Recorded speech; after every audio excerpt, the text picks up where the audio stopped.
Marc nació en 1992, mucho antes de que el comercio electrónico se convirtiera en parte de nuestra rutina diaria.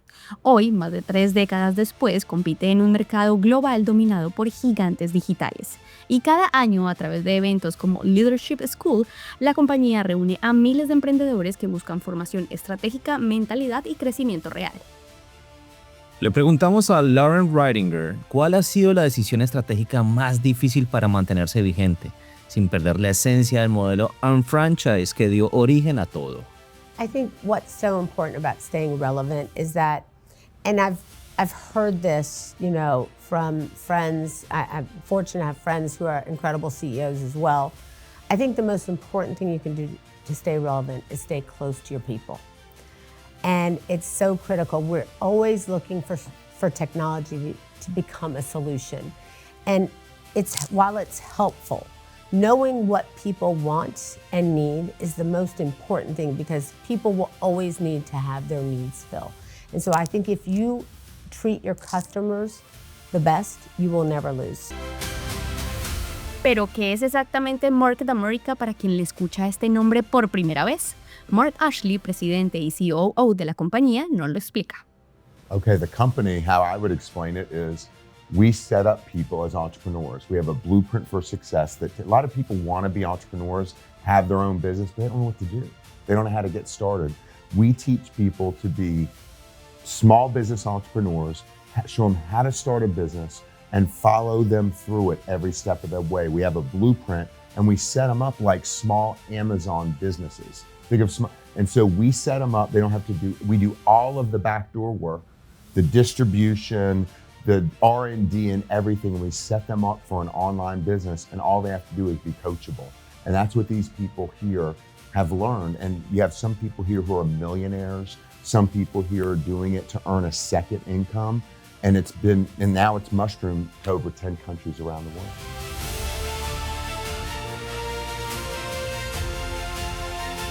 En medio del liderazgo y la expansión global hay una historia profundamente personal. Le preguntamos a Loren si aún sonríe cuando alguien le dice Scramble or Sunny Side Up, una referencia íntima a su libro, inspirado en una frase cotidiana que compartía con su esposo. I do. I smile, and it's a very great emotional question. I hesitate not at all by saying sunny side up now. Yeah, I think that we can flip things around, even in the darkest moments of life, and turn things back around. You still smile. Thank you. Yes, I think it's part of life. I think we have to. That's the only way to survive, is to smile. You built an empire with your husband. Yeah. Who was Loren before loss, and who is she? It's a great question. I'm a very different person today, and I often say to my girlfriends, like, I miss that side of Loren that was with JR a lot, because, that was the Loren who was able to cater to a man that I loved so much, and take care of everybody, and really kind of put myself last, which I didn't mind doing. I loved doing that. I loved being a wife. I loved being a leader with my husband. And I had a lot of responsibility. And today it's me. And I live alone, and I never lived alone my whole life.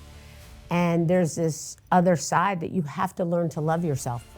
You have to learn to like who you are. And I've gotten really comfortable liking myself again, gotten really comfortable learning this new girl that I never knew. I'm not the same girl anymore. Unfortunately, when somebody that you love dies, a part of you dies with them. And so this new person emerges, and I think you have to embrace that. You have to learn to fall in love with that person, and I've really, really spent the last 3.5 years working on that, and I'm happy with the place I've gotten to. En los negocios y en la vida hay instantes que lo cambian todo. Le preguntamos a Marc cuándo es realmente ahora es cuando, para alguien que está dudando si dar el salto, o lo que llaman the leap of faith. Such a great question. I truly believe, and I learned it from her husband, who was my mentor. He always told me, do the hardest things first. Yeah. Now, it's hard to do that. It's hard to do that.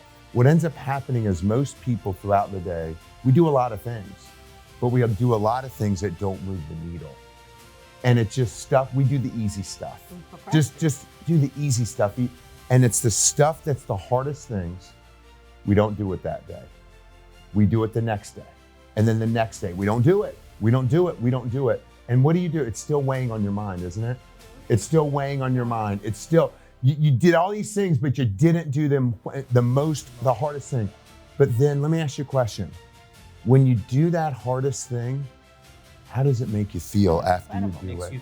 It's like, oh my goodness. That's the key. It's like this whole thing. It's like, and that one thing, you did 1,000 other things that didn't mean anything for weeks and months, and that one thing was more important than anything else. I think that's important. I think when you're It's true though. It's the truth. Yeah, I think It's that important. cloud, and we keep procrastinating.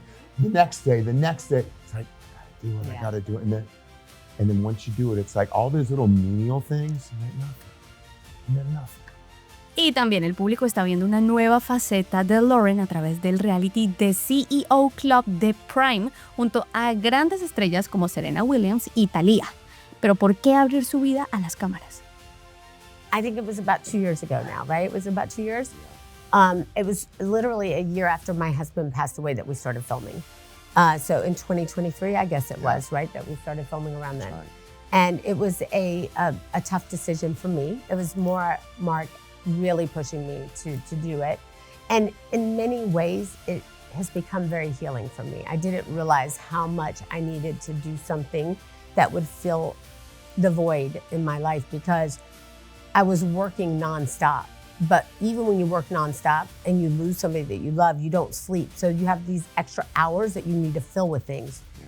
And Prime was right there ready to film it, you know? And so we filmed it, and it really filled a space. And all of a sudden it became very healing. And we were actually watching the show the other day together on the airplane, and we were like, it's funny when you see the Loren before, and the Loren, and she's so different at episode 8. And she's growing, and even though she's still in pain, she's starting to find herself again. And so exposing that vulnerable side, exposing that was really challenging, but in a beautiful way, because I can see the growth. And watching these incredible 6 women that I work with was such a privilege and a pleasure, because, and mentoring some of them has been such a great privilege, because I love helping women. I just love seeing women grow. I love seeing women thrive. And they've always had to work harder. And so it's a beautiful gift to the world, and it's real positive programming. And I think it's something that the world really needs in the time today.